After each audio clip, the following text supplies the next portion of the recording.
2026 මාර්තු 4 වෙනිදා වෙලාව අලුයම 6ට විතර ඇති. ශ්‍රී ලංකාවේ ගාල්ලවරලට සැතපුම් 40ක් විතර දකුණින් තියෙන ජාත්‍යන්තර මුහුදේ මහා අද්භූත දෙයක් සිදු වෙනවා.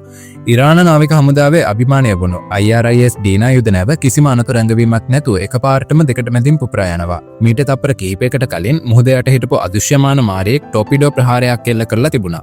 ඒ තමයි ඇමරිකානු නාවික හමුදාවේ චාර්ලෙට් කියන බියකරු සම්මරීනය. දෙවනි ලෝක යුද්ධයෙන් පස්සේ සම්මරීනයක් මගින් යුද නැවක් ගිල්වපු විශාලම සිදුවීම විදිහට මේක ලෝක ඉතිහාසයට එකතු වෙද්දී ඒ ගින්දර ලංකාවේ දොරකඩටම ඇවිත් අද විශ්ම කෝණයෙන් අපි හෙළි කරන්නේ මේ ප්‍රහාරය පිටුපස තියෙන ලිහන්න බැරි ගැට ගැසුණු කතාවයි.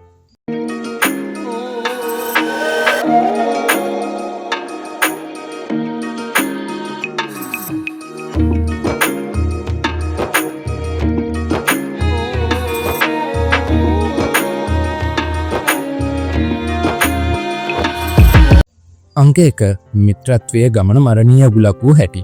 ඇත්තටම මේ නැව ලංකාව ගාවට ආවේ යුද්ධ කරන්න නෙවෙයි. ඉන්දියාවේ විශාඛපට්ටනම් වල පවත්වපු මිලන් 2026 කියන දෙවන්ත නාවික අභ්‍යාසයට සහභාගී වෙලා ආපහු ඉරානයේ බලා යන ගමනයි ඔවුන් හිටියේ. හිතන්න මේ අභ්‍යාසයට ඇමරිකාවත් සහභාගී වුණා. එකම තැන අභ්‍යාස කරපු සතුරන් ආපහු යනකොට එකිනෙකා මරා ගන්න බලාගෙන හිටියේ. ඇමරිකානු ආරක්ෂක ලේකම් පීට් හෙග්සෙත් කිව්වේ මොකක්ද දන්නවද? අන්තර්ජාතික මොහොතේ Taman ආරක්ෂිතයි කියලා හිතපු ඉරාන නැවකට අපි නිහඬ මරණයක් කුරුම කරලා දුන්නා කියලා. මේ ප්‍රහාරය එල්ල වෙද්දී නැව ඇතුළේ 180කට වඩා පිරිසක් හිටියා. ඔවුන්ගෙන් 87 දෙනෙක්ට සිද්ධ වුණේ සදාකාලිකව ඉන්දියන් සාගරයේ පතුලේ සතපෙන්නයි.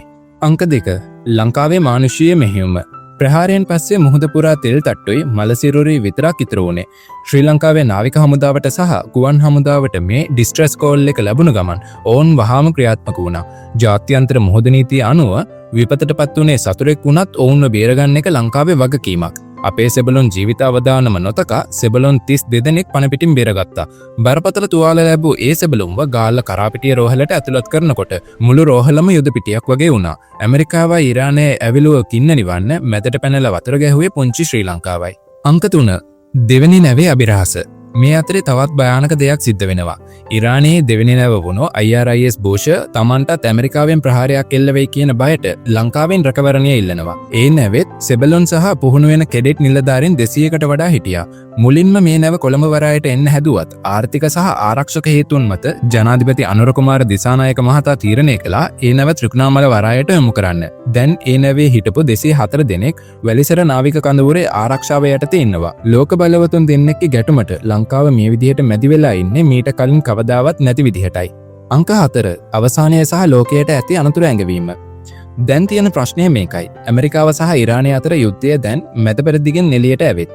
ඉන්දියන් සාගරය දැන් රතු කලාපයක් වෙලා. මේ ප්‍රහාරය නිසා ඉරානයේ ලංකාවට එරෙහි වෙයිද? නැත්නම් ඇමරිකාව ලංකාවට පීඩනයක් එල්ල කරයිද?